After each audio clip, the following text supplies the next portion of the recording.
Good evening, I am Faida Ngaga. You can also follow us live via our YouTube channel, TBC Online. Also, get all the latest news through our Instagram, Facebook and X pages at TBC Online.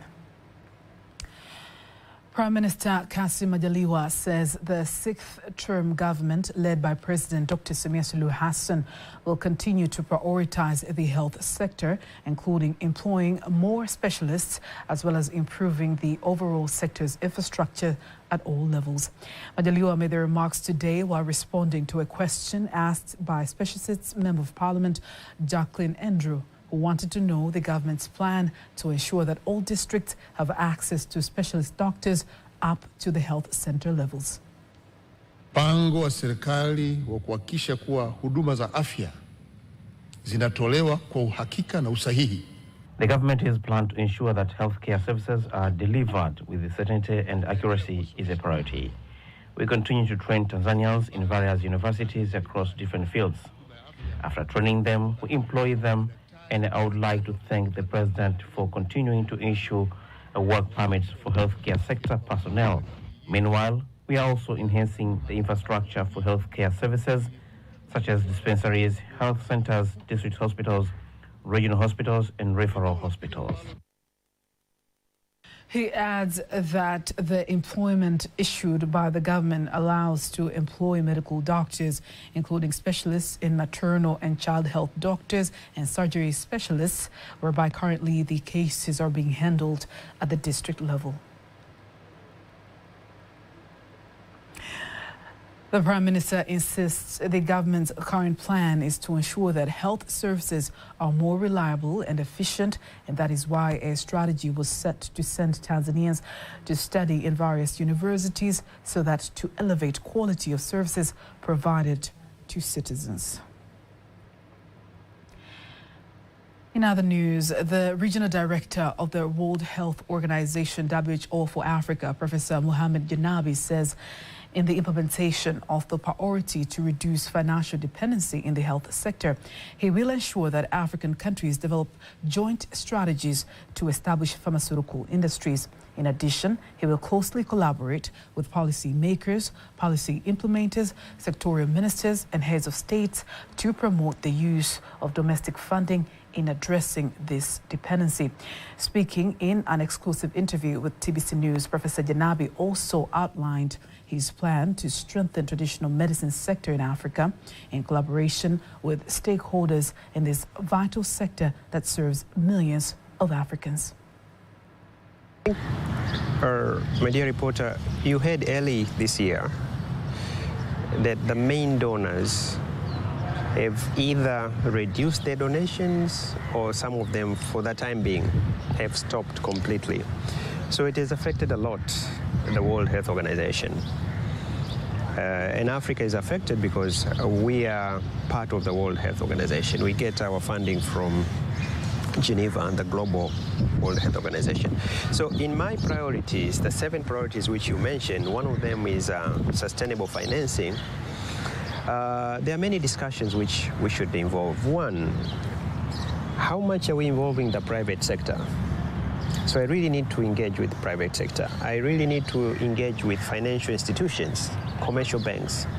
You see, like Muhimbili National Hospital, we got $363 million from Exim Bank with very convenient conditions, 0.01% interest rate, 15 years grace period, 25 years of payment. So we have to think out of these traditional dealers. Our governments, I will talk with the ministers and the ministers of finance, ministers of health. Can we discuss about debt swaps? That I've got a debt. I'm going to use this money, instead of paying you, can I use it in building primary health care? So there's something called debt swap. We are spending a lot of money in our government in servicing the loans which we have borrowed the money. Now, I would really encourage ministers of finance, ministers of health, the presidents whom I'm going to get an opportunity to meet them. Can you have a discussion with country X of Europe, of we call Global North? Can you discuss with them Can we get, instead of spending this money on financing the debts, can we spend this money on health? We can look on taxation of, we call it sin taxation, of tobacco, of alcohol, of sugary stuff, because you don't have to eat biscuits. In the traditional medicine arena, most Africans, some Africans still believe in the use of traditional medicines, but the sector seems to be not that much regulated, or people are not much aware of the do's and don'ts. So how will you be able to work with people in this sector? One, I do believe very, very much on alternative or traditional medicine. Because even if you look on our Western medicines, which I practice, it comes from plants. The antimalarials, they are from plants. I think the thing which is lacking here, and this is my personal opinion, the trust between traditional healers and the modern medicine. They've lost trust. We have lost trust to each other. Because I think the Western medicine, and I mean, look at countries like China, Singapore, Russia now, India. You have alternative medicine. One is cheaper, two is very natural, and we have a lot of plants in Africa. The good thing in 2022, WHO in India established a global center for traditional medicine. My question, can we start one in Africa? So that the traditional healer, can we help him to get the quality and the quantity which is needed and use it? That was my interview with the Regional Director of WHO Africa, Professor Mohamed Janabi. The Minister of Finance, Dr. Mwigulu Nchemba, says cordial cooperation between Tanzania and Canada has enabled the implementation of various economic and social projects, including 2 new projects currently being implemented in the health and education sectors in the country, worth more than 248.5 billion Tanzanian shillings. Here are more details. Dr. Nchemba made the remarks in Dodoma when he met and held talks with the Canadian ambassador to the country, Emily Burns, where among other things they discussed ways to promote further economic and social cooperation, as well as strengthen trade between Tanzania and Canada. Na leo kwenye majadiliano yetu tunashukuru kwa utayari wa Canada. Today, in our discussions, we appreciate Canada's readiness through its fintech institution to support small entrepreneurs via our banks, including CRDB and TCB. Furthermore, there is a call to revive the cooperation we had regarding tax matters. As a ministry and as a government, we are ready to consult on these issues. The finance minister says the government is ready to revive the existing cooperation on tax issues between Tanzania and Canada, elaborating how the government is providing a favorable tax environment for companies or foreign institutions that provide funds for investment in the financial sector at low interest rates to enable borrowers in those institutions to obtain loans at low interest rates. Na kwa bahati nzuri sana tuna mkataba kati ya Tanzania na Canada. Fortunately, we have an agreement between Tanzania and Canada on tax matters, and our current law provides relief for foreign financial institutions that support domestic financial institutions. On the other hand, the Canadian ambassador to Tanzania, Emily Burns, insists Canada values cooperation that exists between Tanzania and Canada, where his country provides 141 million Canadian dollars per year to implement various projects in the education, health, and economic development sectors.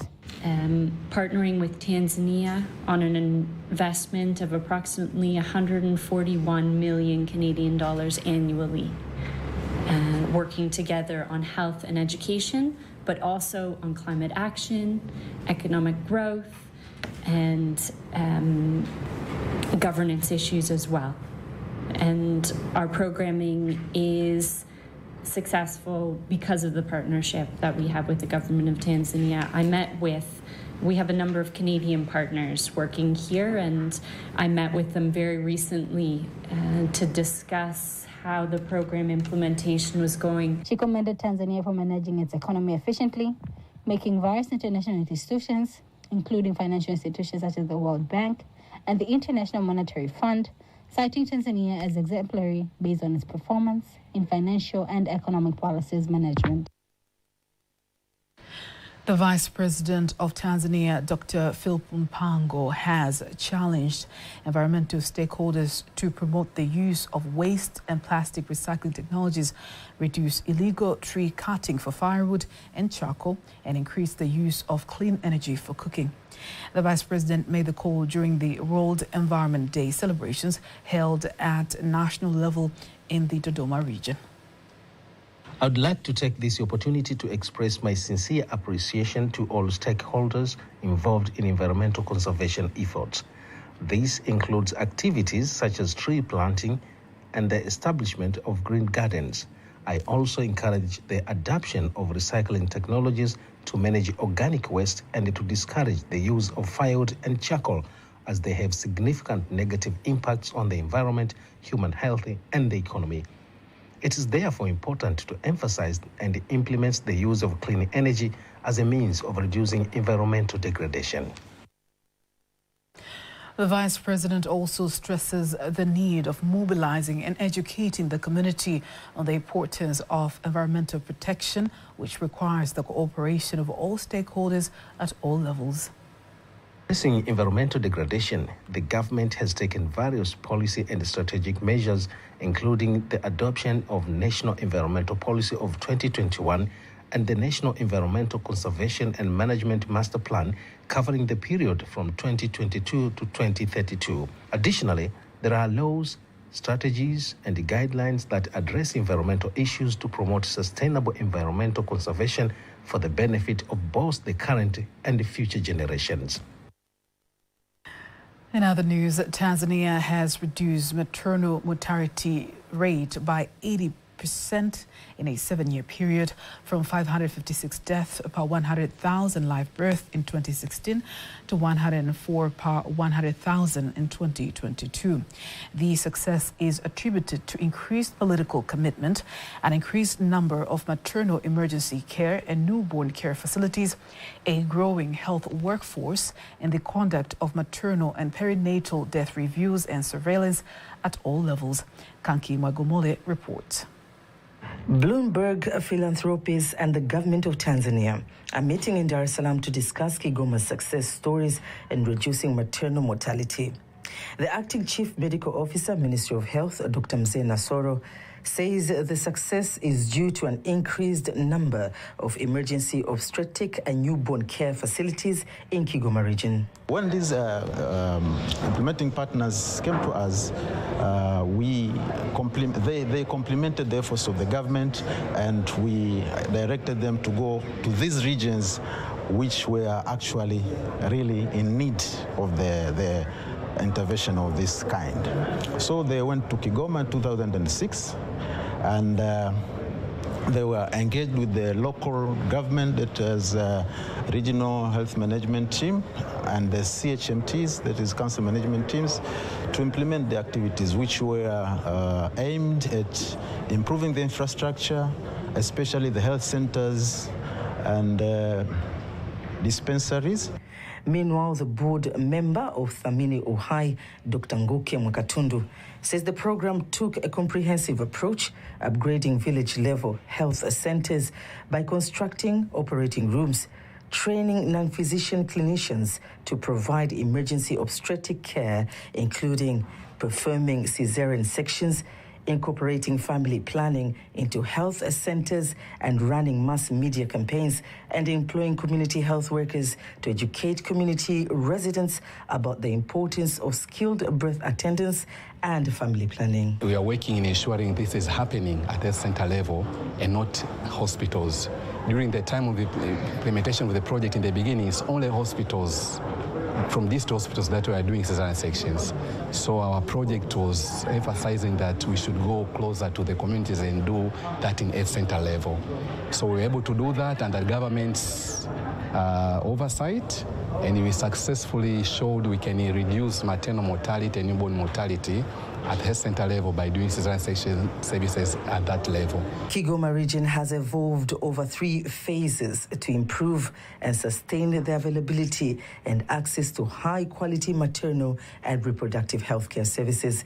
It is a success story that Tanzania intends to maintain, while serving as a reference point for other African countries on how to achieve similar success. Kanki Mwigomole, TBC News. Thank you, Kanki, for that report. As the 2020-2025 CCM election manifesto approaches its final year of implementation, some of the political stakeholders say significant progress has been made across various sectors, notably in infrastructure, healthcare, education, and economic empowerment, bringing transformative changes to the country's social and economic fabric. Speaking to TBC after the weekly Mada Kuu program, the Secretary General of the CCM Parents Wing, Ali Hapi, underscores key achievements of the manifesto, particularly in the empowerment of women and youth within the economic and entrepreneurial space. In education sector, we have been able to build new schools in primary school, 3,000 schools, and 1,000 schools in secondary school. The higher education loans in Tanzania have increased the number of beneficiaries from 98,000 to more than 160,000. Agriculture, we have also been able to maintain the fact that the government has been giving subsidies to the farmers to empower them and to ensure that we cut down the cost of fertilizers so that we boost production. With regard to the youth, we are planning to increase the empowerment of our youth in terms of capital, empowerment, and training. I will be providing training to the youth. One of the participants of the program, who is also an international affairs analyst and advocate of the High Court, Novatus Igosha, highlights advancements in the health sector, pointing out remarkable improvements in cardiovascular care as part of Manifesto's broader impact. President Samia's government, it has been quite doing what I call an alacrity of the job as far as the health sector is concerned, because priority has been given on the build-up of more than 2,000 healthy sectors across the country. And not only healthy sectors in terms of dispensaries or hospitals, but referral hospitals. By the time she came into power, we only had 2 referral hospitals. You speak of Mbeya Referral Hospital and Muhimbili National Hospital. But today we have got more than that. We have got Njombe, Morogoro, Rukwa, Mtwara, to give a few examples. Mada Kuu is a weekly TBC talk show program where key national issues are discussed and examined with the experts as panelists and informed audience. In other news, the Minister of Constitution and Legal Affairs, Dr. Damas Ndumbaro, has assured foreign countries that Tanzania's 2025 general elections, expected to be held in October this year, will be free, transparent and fair, adhering to the new electoral 2024 laws. He made the remarks in Dar es Salaam during the celebrations to mark the 79th anniversary of the Italian Republic since the nation was founded in 1946, after 5 years of war and 22 years of fascist regime. Rehema Sababili has more. In his remarks, Dr. Ndumbaro emphasized that Tanzania is ready to cooperate with any country which is sincerely interested in helping Tanzania promote democracy, politics and electoral issues through the Independent National Electoral Commission. Mwaka huu 2025 tunapoelekea kwenye uchaguzi. This year 2025, as we are heading towards the general elections, we need the cooperation of Italy and other countries. But the cooperation should not interfere in our electoral process. We'll cooperate with them to ensure that we promote democracy. On the other hand, the Italian ambassador to Tanzania, Giuseppe Sean Coppola, says Italy will continue to cooperate with Tanzania to further strengthen diplomacy between the two countries, aiming to make Tanzania a hub of peace and investment. In 2024, our trade balance has continued to increase, In February, we had the 4th Tanzania-Italy Business and Investment Forum here in Dar es Salaam, further fostering our economic and trade relations. The Italian Trade Agency continued supporting Tanzania's small and medium enterprises to gain access to the Italian market. Regarding the Tanzanian general election, Coppola says his nation wishes to see Tanzania conduct its elections peacefully in accordance with the principle of democracy. We also, of course, wish the most peaceful and the most respectful elections, because that's an important thing in Italy and in Tanzania, because I think it's important to express different points of view and to express many different points of view, because that's part of democracy. On the other hand, the Director of International Trade and Economic Diplomacy from the Ministry of Foreign Affairs in East African Cooperation, Ambassador John Ulanga, said that Italy continues to be an important stakeholder in the Tanzanian economy. Italy has been not only a development partner, but especially in the area of investment in tourism. Italy is the biggest single investor in tourism sector in Zanzibar. Italy has also included Tanzania in what is called Mattei Development Plan, which is really a good plan to support African countries to develop in the next decade or two. And they've also included Tanzania as one of the countries to identify sectors for which they want to be supported. The 79th anniversary of the Italian Republic coincided with the 64th anniversary of diplomatic relations between Italy and Tanzania, and 60 years since the first bilateral agreement on technical and financial cooperation was signed on August 4th in 1965 in Dar es Salaam. From Dar es Salaam, Rehema Sibabili, TBC News. The University of Dar es Salaam is set to mark its 10th Research and Innovation Week with a strong focus on promoting national development through digital transformation.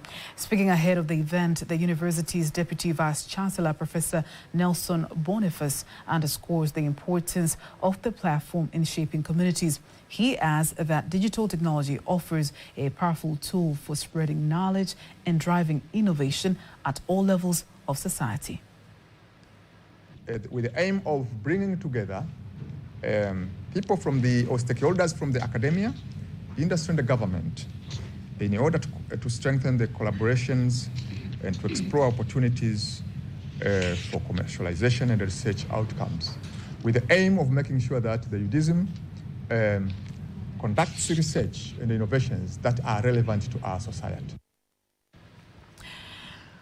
As the world observes Environment Day today under the theme Beat Plastic Pollution, it is a moment to reflect on our environmental journey from ancient traditions to modern innovations.